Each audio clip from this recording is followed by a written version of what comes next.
നമസ്കാരം, പ്രവാസി മലയാളിയിലേക്ക് സ്വാഗതം. വീണ്ടും പുതുക്കിയ നിയമവുമായി കുവൈറ്റ് രംഗത്തെത്തിയിരിക്കുകയാണ്. അധികൃതരുടെ ഈ നിയമം പ്രവാസികൾ അറിഞ്ഞിരിക്കണം. കുവൈറ്റിലെ ഇന്ത്യൻ എംബസി ഇന്ത്യൻ എഞ്ചിനീയർമാർക്കായി ആരംഭിച്ച രജിസ്ട്രേഷൻ ഡ്രൈവ് തീയതി നീട്ടിയതായി അധികൃതർ അറിയിച്ചിരിക്കുകയാണ്. ജനുവരി 7 വരെയാണ് നീട്ടിയിരിക്കുന്നത്. ഇനിയും ഒട്ടേറെ എഞ്ചിനീയർമാർ ഓൺലൈനായി രജിസ്റ്റർ ചെയ്യാൻ ബാക്കിയുണ്ടെന്ന നിഗമനത്തിന്റെ അടിസ്ഥാനത്തിലാണ് നടപടി സ്വീകരിച്ചിരിക്കുന്നത്. എഞ്ചിനീയർമാർ കുവൈറ്റിൽ രജിസ്റ്റർ ചെയ്യണമെന്ന നിയമത്തിന്റെ അടിസ്ഥാനത്തിലാണ് ഇന്ത്യൻ എംബസിയും ഇത്തരത്തിലൊരു നീക്കവുമായി രംഗത്തെത്തിയത്.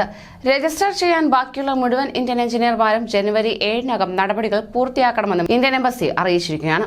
കുവൈറ്റിൽ ജോലി ചെയ്യുന്ന ഇന്ത്യൻ എഞ്ചിനീയർമാരിൽ ഒരു വിഭാഗത്തിന് കുവൈറ്റ് സൊസൈറ്റി ഓഫ് എഞ്ചിനീയേഴ്സിൽ നിന്ന് നോ ഒബ്ജക്ഷൻ സർട്ടിഫിക്കറ്റ് ലഭിക്കാത്തതുമായി ബന്ധപ്പെട്ട പ്രശ്ന പരിഹാരത്തിന്റെ ഭാഗമായാണ് എംബസിയുടെ രജിസ്ട്രേഷൻ നടപടിയെന്നാണ് റിപ്പോർട്ട്.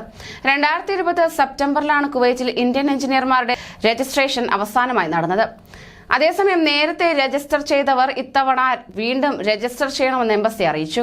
പേര്, email, passport number, civil ID number അല്ലെങ്കിൽ വിസ നമ്പർ, കുവൈറ്റിലെ അഡ്രസ്, ഫോൺ നമ്പർ, ജോലി ചെയ്യുന്നുണ്ടെങ്കിൽ സ്ഥാപനത്തിന്റെ പേരും ജോലി ചെയ്യുന്ന തസ്തികയും, വിസ കാലാവധി അവസാനിക്കുന്ന തീയതി, പഠിച്ച കോളേജിന്റെ പേര്, പഠിച്ച യൂണിവേഴ്സിറ്റിയുടെ പേര്, ബിരുദം നേടിയ വർഷം, എഞ്ചിനീയറിംഗ് ബ്രാഞ്ച്, ഡിഗ്രിയുടെ പേര്, കോഴ്സിന് എംബസിയുടെ അംഗീകാരമുണ്ടോ, പഠിച്ച കോളേജ്, സ്ഥാപനം, യൂണിവേഴ്സിറ്റി എന്നിവയ്ക്ക് MBA അംഗീകാരമുണ്ടോ എന്നിങ്ങനെയുള്ള വിവരങ്ങളാണ് രജിസ്ട്രേഷൻ വേളയിൽ നൽകാനുള്ളത്.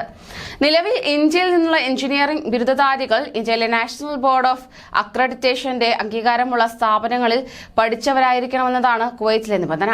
എന്നാൽ ഇന്ത്യയിലെ ഭൂരിപക്ഷം എഞ്ചിനീയറിംഗ് കോളേജുകൾക്കും MBA അംഗീകാരമില്ല. ഇത് കാരണം നിലവിൽ രാജ്യത്ത് തുടരുന്ന സർട്ടിഫിക്കറ്റ് പരിശോധനാ വേളയിൽ ഇവിടങ്ങളിൽ നിന്നുള്ള എഞ്ചിനീയറിംഗ് സർട്ടിഫിക്കറ്റുകൾ വ്യാജമാണെന്ന് മുദ്രകുത്തപ്പെടുന്നത് ഇന്ത്യൻ എഞ്ചിനീയർമാരെ പ്രതിസന്ധിയിലാക്കിയിരിക്കുകയാണ്.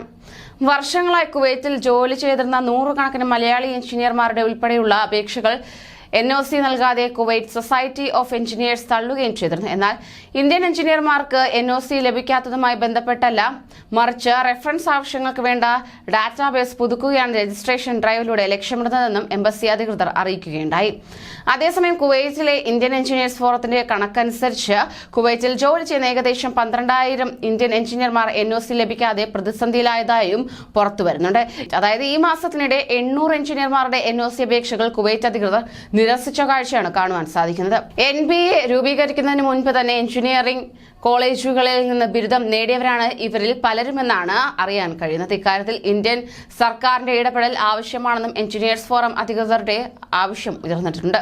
IIT, NIT തുടങ്ങിയ പ്രീമിയം എഞ്ചിനീയറിംഗ് സ്ഥാപനങ്ങൾ അംഗീകരിച്ച ഏതെങ്കിലും എഞ്ചിനീയറിംഗ് കോളേജുകളിൽ നിന്നോ സർവകലാശാലകളിൽ നിന്നോ നൽകുന്ന മുഴുവൻ സമയ എഞ്ചിനീയറിംഗ് ബിരുദത്തിന് NBA അക്രഡിറ്റേഷൻ ആവശ്യമില്ലെന്ന് കുവൈറ്റ് സർക്കാരിനെ കൊണ്ട് അംഗീകരിപ്പിക്കണം എന്നാണ് ഇന്ത്യൻ എഞ്ചിനീയർമാരുടെ നിലവിലെ ആവശ്യം. ഇത്തരത്തിലുള്ള കുവൈറ്റിന്റെ നിയമം പ്രവാസികളെ ആശങ്കയിലാക്കിയിരിക്കുകയാണ്. എന്നിരുന്നാൽ തന്നെയും തികച്ചും അനുകൂലമായി തന്നെ നിയമം മാറുമെന്നും പ്രവാസികൾ കാത്തിരിക്കുന്നു. കൂടുതൽ പ്രവാസി വാർത്തകൾക്കായി ഈ ചാനൽ സബ്സ്ക്രൈബ് ചെയ്യൂ.